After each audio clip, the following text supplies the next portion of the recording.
Hey, Fearless family, we're back on another podcast. Are you holding on to something or someone that God is asking you to let go of? Are you holding on to grudge, unforgiveness, hurt? Are you even holding on to someone that you love so much that that person has taken the place of God, or that thing, your job, the things that you do daily, has taken the place of God, that you have no time for God? Well, God is asking you to let that go.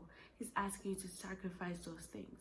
Now, we will read the story of Abraham in the book of Genesis 22.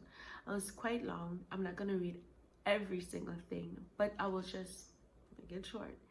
Abraham had a son, Isaac. It's his promised son that God promised him to have. Of course, he had another one. We're not going to go into all of that. But in this story, God is telling Abraham to go to a mountain and to sacrifice his son. Now, his only son. Imagine you. Abraham got up and did it. He got up and he was on his way with two servants. We're going to read.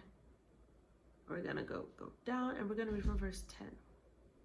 Then he reached out his hand and took the knife to slay his son.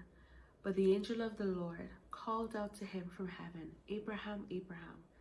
Here I am, he replied. Do not lay a hand on the boy, he said. Now I know that you fear God, because you have not withheld from me your son, your only son. Now you can read on and see what God allows or provides for Abraham for him to replace his son. This story is so meaningful because a man who's waited for years to have a son of his own, and his wife, is about to sacrifice his son. We would wonder, why would he do that? And it clicked for me. You know, the Bible says to love the Lord your God with all of your heart, mind, soul, and strength. What Abraham did, he loved God even more than that promised thing that God gave him. He loved God way more, and he was ready to sacrifice it. The Bible also says obedience is better than sacrifice. The simple fact that when God told him, grab your son and go and sacrifice him, he did it. He grabbed his son and two servants and he went until he reached the mountain, climbed up the mountain, and laid his son on the altar that he created with wood, and was about to with a knife. So it's just to tell you that he obeyed God. His obedience is what allowed God to say, whoa, okay, wow, it's my boy. He loves me. His heart is in the right place. He loves me. His son had not become an idol. What is an idol? Sometimes we have things that we prefer to hold on to rather than surrendering to God and his word. We hold on to unforgiveness, to grudges, to hurt, to pain. We hold on to so many different things, to our jobs or significant other. Often we place our spouse in a position, or our parents or our children in a position where they become even more important than God in our lives. We have no time for God, and we just focus on these things. And where God is asking us to forgive, to let go, to love your neighbor as yourself, to love your enemies, where he's asking us to place no idol before me, worship nothing, no one else but me. We are doing all these things in different ways in our lives, and we don't realize that he wants us to sacrifice that. He wants us to let those things go. So this is my encouragement to you. If you are going through, been through, but you're in a situation where you've held so much, you're holding on to so much, especially when it comes to grudges, unforgiveness. Now, you may be a person saying, I don't have the grudge with nobody.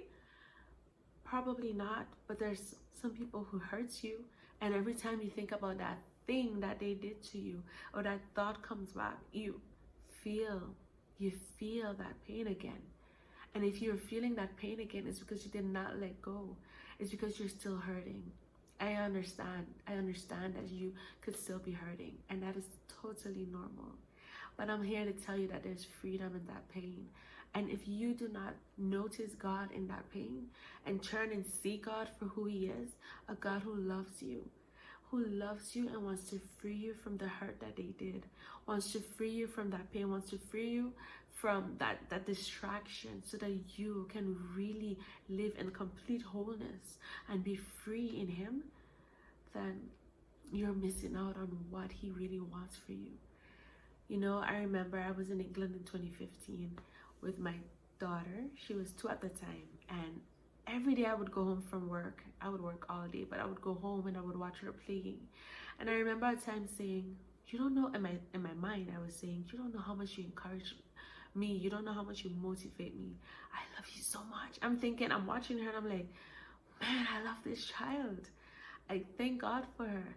And I felt so motivated. It's like as if I grew this thing where it was me and her against the world, and I could face anything because I'm her mom and she's my child, and it's like, yeah, it's the two of us.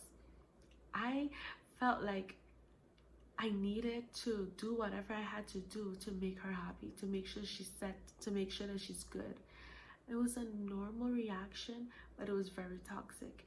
And I remember at that same time, or shortly after that, God allowed a situation where my mom came and took her and brought her back because it financially had become too rough for me, seeing that I was paying daycare. And my mom took her and brought her back home, and I stayed in England with my sister. I cried so much. I felt so distraught. There was this heaviness. I felt so much pain because for the first time I was separated from my baby. Okay, it was really hard. But the thing is, God was showing me and teaching me in that moment. He told me, and I remember him telling me, you see that love you have for her? You see how you're looking at her and you're like, I'll do this for you. I'll do. No, that is not healthy. That is not healthy. Love me. God was telling me to love him. He was telling me to love me with all of your heart, mind, soul, and strength. Love me. Direct that love that you want to put in that thing. Direct it. Redirect it to me. Because I am God. He placed that thing called love inside of us. Because it's a special DNA that we have, that he has. Because he is love. And only in connecting our love to his that we walk in freedom, and we're not trying to be toxic towards our children or our partner. You know, so many relationships fail because people think that they actually love someone else, knowing that it's so flawed. I wrote a book. My second book was on love you don't know, and in that book I really described what that meant. And God was really teaching me, even your spouse, if you're loving your spouse but your love for your spouse takes his place, takes God's place in your life, then it's misplaced. It doesn't have its place there. We need to love God with our everything, even if it means giving up on the things that makes us happy. Just focus on him, because he is God and he will make you so much more happier. He will free you. He will transform your lives. So this is my encouragement to you. That is all I have to say for today. I really hope that this podcast encouraged you. Have a blessed time. Remember to please share if you think that this was helpful to you. Please share this with someone else. Like and subscribe if you haven't as yet. Bye.